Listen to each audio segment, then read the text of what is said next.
Hare Krishna, I'm Snita Sunal with you in 2-minute Mahabharata stories. Let us chant chapter 10, verse 23 of Bhagavad Gita.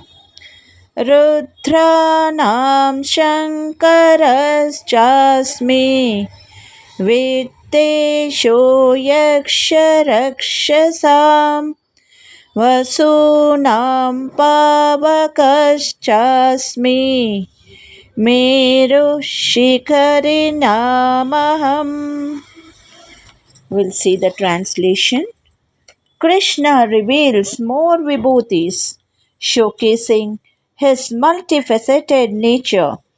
Krishna tells of the deceitful, I am gambling, of the splendid, I am the glory, I am the victory, I am the effort, I am the goodness of the good.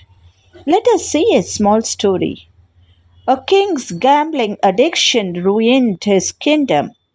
Krishna appeared, revealing he is the thrill in dice 7, the glory of the victorious and the goodness in the noble.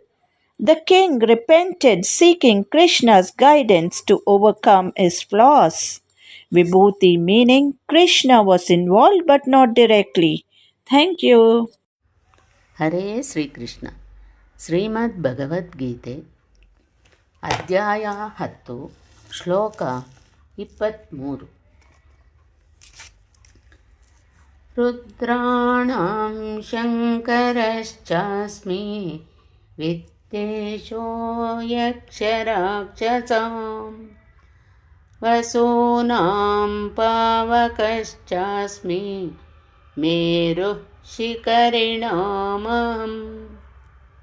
ಈ ಶ್ಲೋಕದ ಭಾವಾರ್ಥ: ರುದ್ರರಲ್ಲಿ 11 ಮಂದಿ, ಅವರಲ್ಲಿ ಶಂಕರ ಅಥವಾ ಶಿವನು ಪ್ರಧಾನ.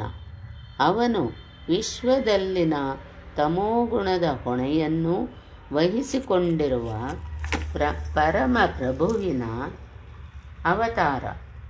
ಯಕ್ಷರು ಮತ್ತು ರಾಕ್ಷಸರ ನಾಯಕ ಕುಬೇರ.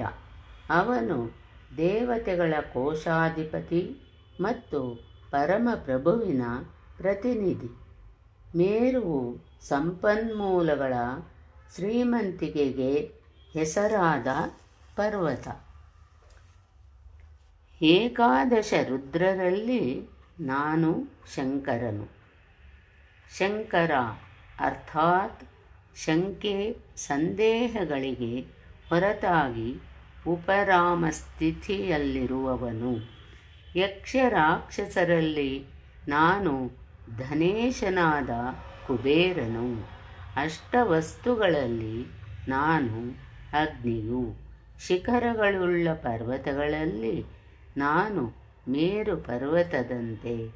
ಸುಮೇರು ಎಂದರೆ ಶುಭಗಳ ಮೇಳ.